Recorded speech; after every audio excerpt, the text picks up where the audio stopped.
అసలైన సనాతన ధర్మాన్ని రక్షించడం అంటే అసలు అర్థం ఏమిటి?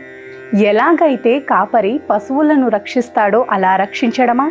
కాదు. ధర్మాన్ని రక్షించడం అంటే ధర్మాన్ని ఆచరించడం.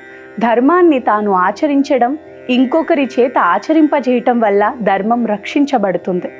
వెనకటి కాలంలో ఎంతోమంది ఎన్నో రకాల అనుష్ఠానాలు చేసేవారు. తమ పిల్లలకు వేరే దేశాలకు పంపిస్తారో లేదో అనేది వేరే విషయం. మొట్టమొదటిగా వారిని సంస్కారవంతులుగా తయారు చేసేవారు. మా పిల్లలు ధనవంతులు కాకపోతే ఏమైపోతారని భయపడేవారు కాదు.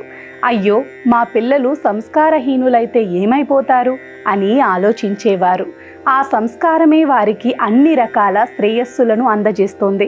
కాబట్టి చిన్ననాటి నుండే రామాయణ, భారత, భాగవత, పురాణ ఇతిహాసాదులన్నీ చెప్తుండేవారు. దానితో వారి మనస్సులో అద్భుతమైన సంస్కారం ఏర్పడేది. ఆ సంస్కారం చిన్న వయసులోనే కలిగితే ఆ సంస్కారమే వారి చేత ధర్మాచరణ చేయిస్తుంది. అప్పుడు ధర్మాన్ని రక్షించడం అవుతుంది. మన చేత ఆచరించబడిన ధర్మం పుణ్యంగా మారి మనకు ఈ లోకంలో, పరలోకంలోనే కాక తరువాతి జన్మలకు కూడా శ్రేయస్సును, సుఖాన్ని అనుగ్రహిస్తుంది. ఈ విధంగా ఆచరణతోనే సనాతన ధర్మం రక్షించబడుతుంది.